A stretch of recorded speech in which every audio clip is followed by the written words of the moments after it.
Hello YouTube, this is Black Razor Video, empowering black people through education, or pretty much anyone, period, outside of my community, my mixed community, like me. I don't know if it really shows on it, but I am a mixed black man.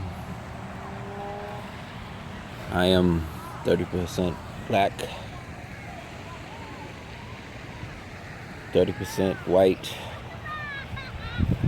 and 30% Native American, and 10% some other crap. I'm a mutt. That's what I am. I'm a mutt. But I was raised up black. Everyone that I know, not everyone that I know and loved in my family was black. I only met maybe one full Native American person of my family. The rest of them chose to live on reservations and stay away from people. Black, white, brown, anybody. Just don't care. The red man, redskins, whatever you want to call it, decide not to be a part of this world, and that's what they want. That's what they want. You can't stop them from doing what they want to do. Now, I only met a very few select white people in my family. The rest of them chose not to deal with, I guess you can say, my great-grandmother after she chose to have kids with. Basically, he wasn't a black man either. He was 10% black and 90%, white.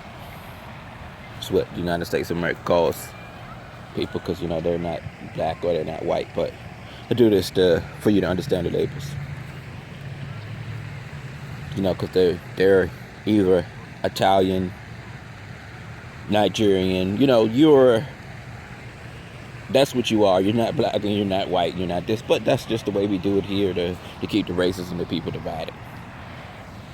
But my great-grandmother, she was 100% white. But if she was here, she'll tell you I'm not white. I am Italian.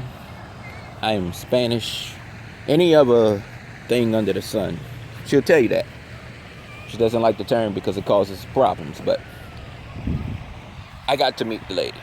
I got to hang out with the lady and spend a lot of time with her. She was the only full white person that I've ever got a chance in my family to spend time with. Like I said, the rest of them didn't want anything to do with us. And by then, my great-grandfather wasn't here. So I've never met him, but I've seen pictures of him. Like I said, the only reason you'll know that he was black, that his hair was fuzzy. Otherwise, you look at him, that was a white man. Now, same thing with my grandfather. Spent many times with him. I took care of him when he was going through problems. But same thing with him. He was only,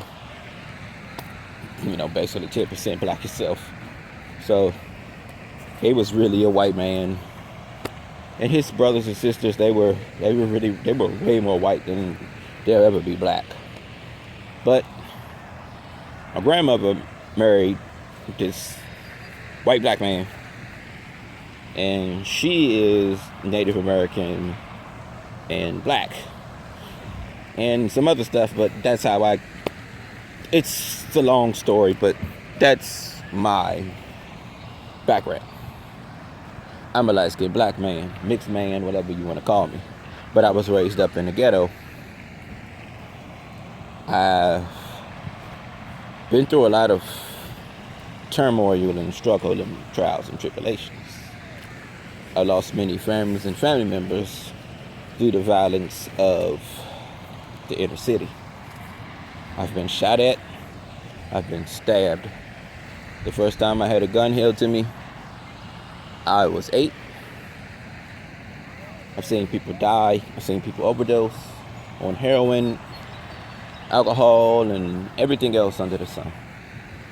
I've seen a lot in my few years in this earth, because the black part of me is what I was raised with.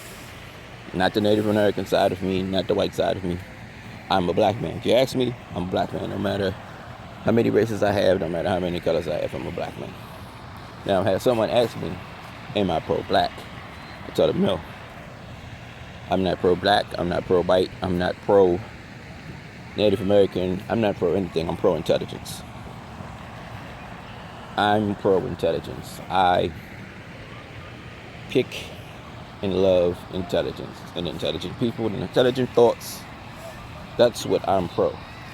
Not a color, not a this, but so happily I'm black. I was raised black. Everything I know is black. Besides my skin color, but everything else I know is black. My mindset, what I was taught, what I've learned, what I've seen. And with that being said, black people are oppressed in this country. And in this country of us being oppressed, bad things happen to us. We're even oppressed by our own selves.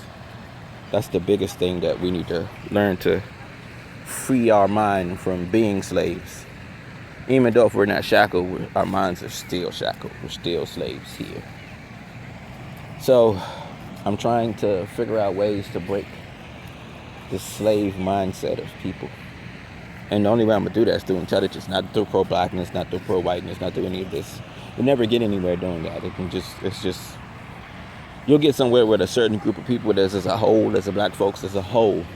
We will never get anywhere as a whole being pro anything but intelligent and smart choices. There's a system here designed for us to fail. So stop going to the system and doing things that's going to get you there. We keep claiming we're broke. We're not. We spend $1.5 trillion a year. So obviously we're not broke. We spend $10 billion a year on hair. Obviously we're not broke. We just don't put the money where it's supposed to go. Now, I'm here not trying to talk about a lot of the problems, but when I do talk about the problems, it's to show you where the problem is and then come up with a solution to the problem. Not just talking about the problem. I'm not just going to talk about the problem. I'm going to try to bring a solution to the problem. And when you see bad things happen, no matter what color it is, and it's not, you gotta call it out. Just because there's a system against us and we're oppressed doesn't mean you gotta condone bad behavior. Just what it is. I would never do that, because we're never going to get anywhere like that. Going to have to pause the video, getting too long.